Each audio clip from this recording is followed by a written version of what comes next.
Basic, simple, fast, quick, easy.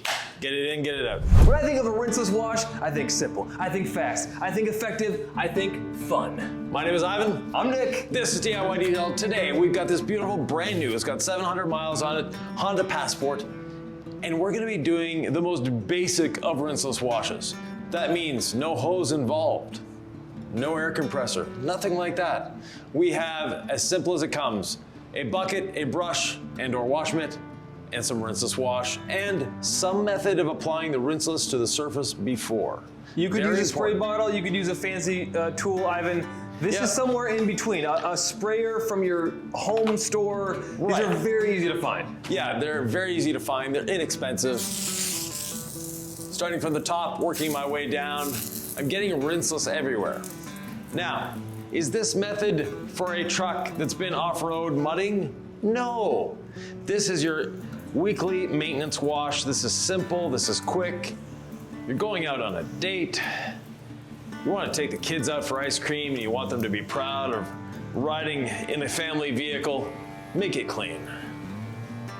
How do I know if this is the right method for me as it relates to hose or no hose? Because it's called rinseless wash, which means you don't have to rinse at the end. Sometimes we encourage rinsing after the first pre-treat, right? So sometimes we do use hoses, sometimes we don't use hoses, Ivan. Yeah. Sift through the chaos, help me see the light. This is a no hose wash because this vehicle, you look at it, you're going, it's already clean. Why are you guys washing it?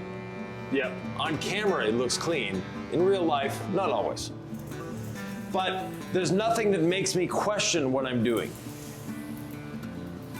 And that's the important part. If you're asking yourself the question, do I need to hose it off? You've probably already answered it. Yeah, if you need to ask that question, the answer is yes. Is that what you're saying? Yeah. Yeah. And you'll know whether it's just lightly dusty and you're good for a hoseless wash here with our rinseless wash, or if you should flush the paint and then add rinseless again. Because what you could do, flush the paint after we pre-treat. That way a lot of the stuff that it's encapsulating and emulsifying the rinseless wash, then it safely exits the surface with that free-flowing water. Then we apply the rinseless again for lubrication, extra cleaning power. That's the ultimate safe wash. So if you're like, I'd still rather use a hose, it seems like a little bit too much for me, that's always an option. It's gonna take a little bit more time and it will require free-flowing water. There's great opportunities for folks who live in apartments, who don't have garages, who don't have access to hoses. Right. This is absolutely for you. Right, and now on this hood, we have a little gift that was left to us by a bird. I've let the rinseless wash sit on it. This could be potential grit, so. Oh, look at that. You just changed the nozzle? Yeah, the nozzle rotates the stream, and that way I can pinpoint something and get it off here. The rinseless wash started to emulsify and break it down. It was easy to flush it off the surface. And that's the safest way to get that off the surface. Instead of trying to get it with your mitt or your brush, that could potentially drive it back into the surface as you're washing. So what is it about rinseless wash that makes it safe as we prepare to wash, Ivan? Lubrication, lubrication, and more lubrication. Okay. The rinseless wash is very safe. It emulsifies, it lifts the dirt off the surface.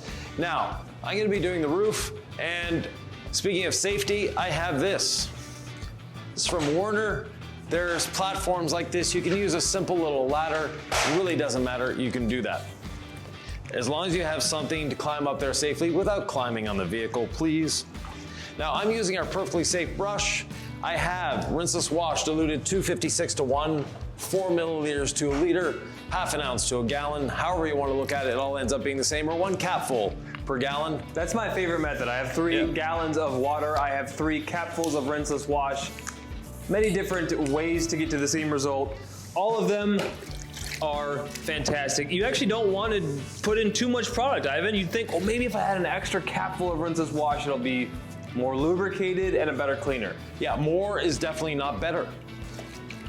Now I decided to freestyle it a little bit and not use the legacy sponge. Right. In this case, instead of on the verge of dripping, I want to leverage a lot of rinseless wash. At least that's what I feel in my head, Ivan. Am I right or am I wrong? You're correct. The sponge is designed to absorb dirt off the surface. The sponge is actually the safest wash method to use with rinseless, but we're showing you alternatives here. Not everyone has a sponge. Not everyone has this brush, but most people have a wash mitt around. I don't know why, but I flipped the side of my wash mitt, so that means it's been used twice. Obviously, usually one side of your wash mitt per panel, one side of your sponge per panel, and then redunk. I don't usually go off script, Ivan. I usually use the Legacy sponge. Right.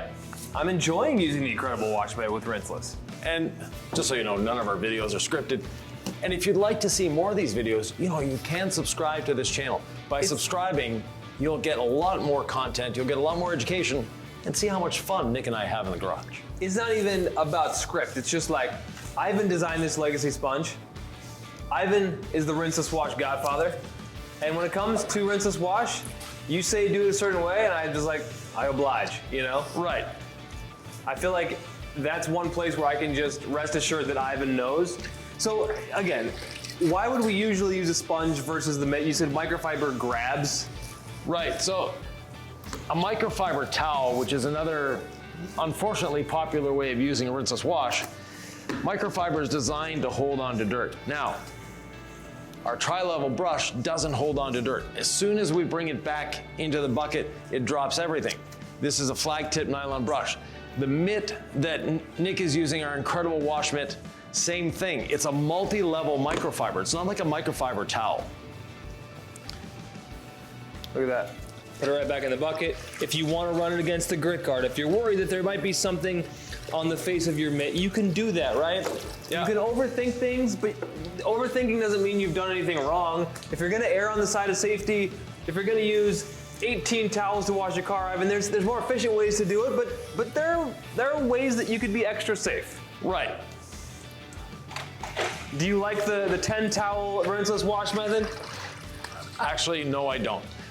Very inefficient and not as safe as using a sponge, a brush, or a wash mitt. Despite people thinking it's safe, it's just they're overthinking it and they're equating what they would do with soap with the rinseless wash. They're two very different technologies. Because it's safe with soap doesn't mean it's safe with a rinseless wash.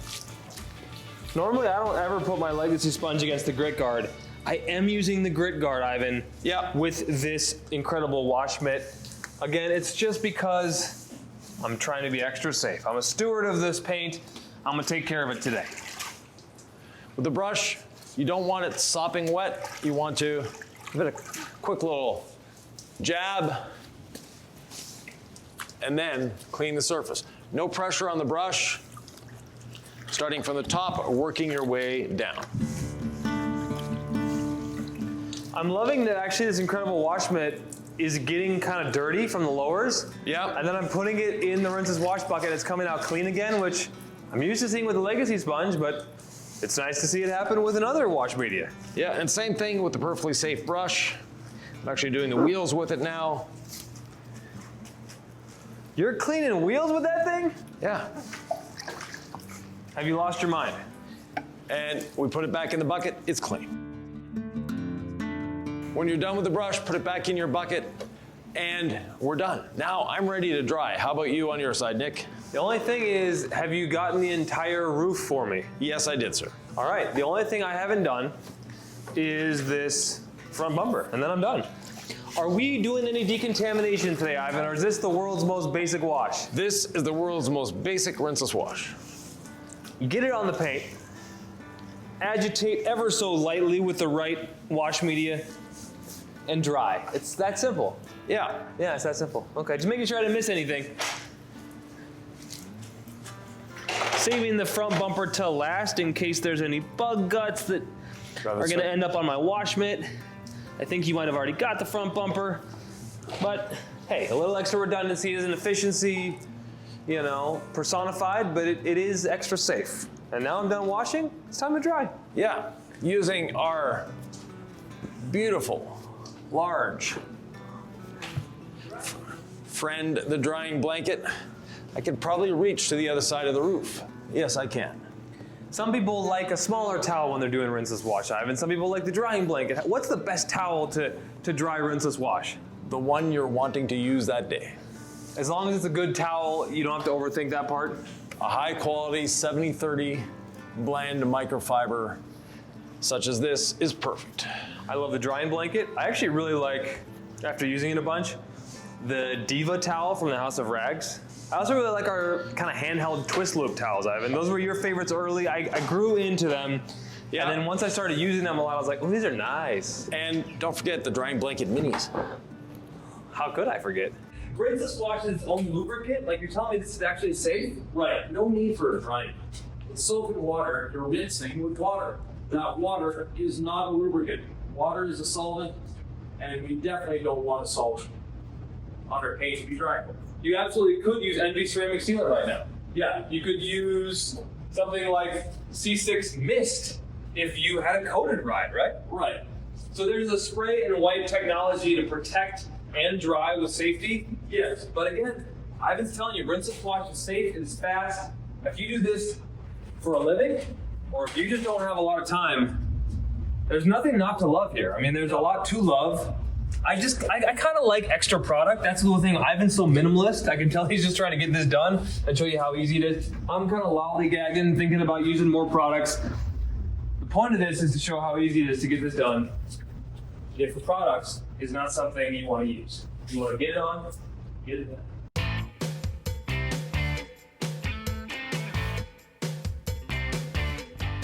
With the Rinseless Wash, it dries off streak-free. Not a concern. Now, if you're getting streaking with Rinseless Wash, because some people do, there is one very, very important thing that causes streaking with a Rinseless Wash. That's using too much of them. People think, oh, 1 ounce to 2 gallons is good, or 4 milliliters to a liter is good. Well, double must be better. No, double is a great way of getting streaking.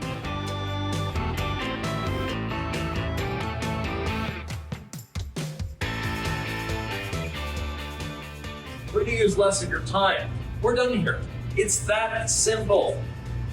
We just have to dry the wheels. We're good to go. If you have any questions, comments, thoughts, or ideas, leave them below. We're always here to answer your questions. Don't forget to subscribe, hit the notification bell. I do have a question. Right. How is it that fast? How is it that easy? It is that easy. It is that fast. It's technology working for you instead of you working for technology. And if you want a more complicated, long, involved, and doing everything you possibly ever could wash, there's a video right here you might want to watch.